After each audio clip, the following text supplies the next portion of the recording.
Yung tatay ko kasi, medyo... Wala pa, sino ba yan? Excited kayo.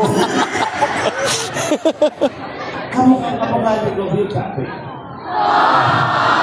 That's curious. Yan, sabay story. Huwag na natin pag-usapan, nagsushow tayo, nalulungkot ako. Ikwento mo nga, nabitin na kami, oh. Nag-react na yung mga tao. Ikaw, kasi ako hindi ako tanggap ng tatay ko bilang isang bakla. Okay na!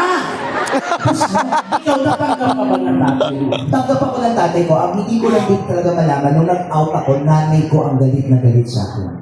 Hindi ko makakalimutan yan. First year high school ako, nagkaroon ako ng gender identity crisis kung tawagin, kung ano ba talaga ako magiging masaya, kung ano ba talagang kasarian ang meron ako. Doon ko napagtanto po na bakla po ako. Inamin ko pikit sa nanay ko. Habang nagla-lunch kami, sinabi ko sa nanay ko, Nay, bakla ako. Sinampal ako ng napakalakas sa nanay ko. Punyeta ka! Aray ko. Dalawa na kayo ng tatay mo, gana ka. Bakla yung tatay mo. Yes, sa kanya nga doon damit ko eh.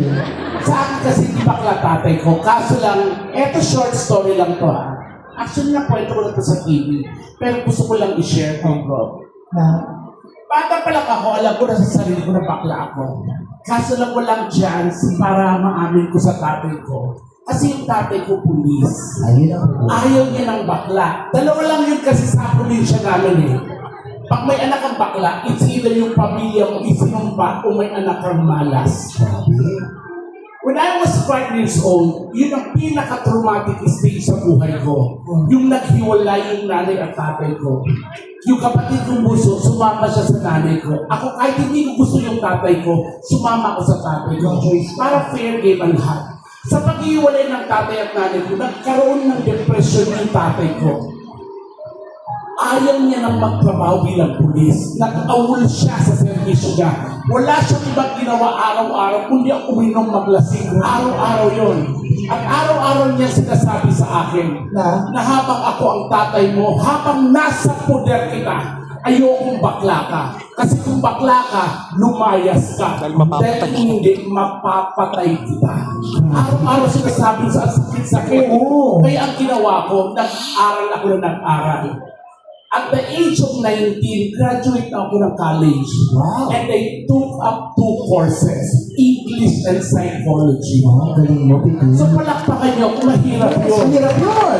19 na, dalawang kurso agad. At the age of 20, para lang mapatunayan ko sa tatay ko ng lalaki ako, kahit labag sa kalooban ko, nag-asawa ko ng tunay na babae. At yung napangasawa ko, doble sa edad ko, 40 anyos. Pero minahal ko at nirespeto ko yun. At hindi ko alam na may anak pala siya sa pagkadalaga. Dahil mahal ko na yung asawa ko, tinanggap ko yun. At yung anak niya, kaidaran ko, 20 years old. Tumira kami sa isang bubong. Yung asawa ko, yung anak niya, ako, tsaka tatay ko.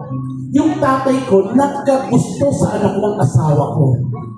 Tapos kinasal sila. So yung tatay ko, anak ko na.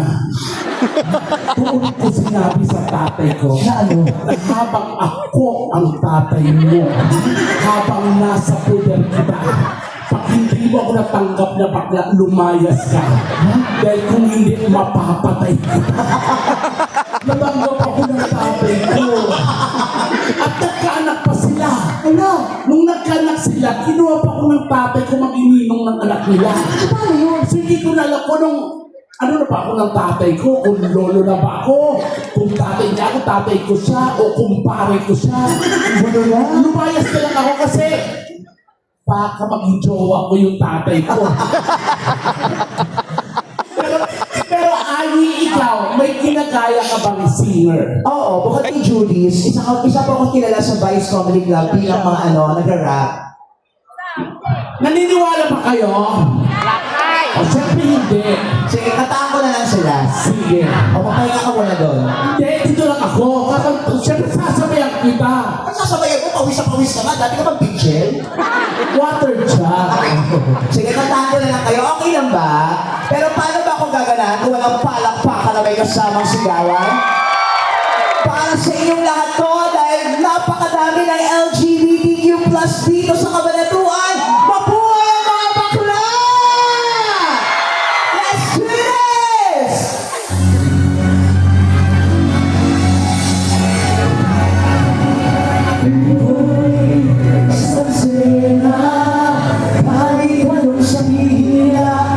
ay kupon ng ganda.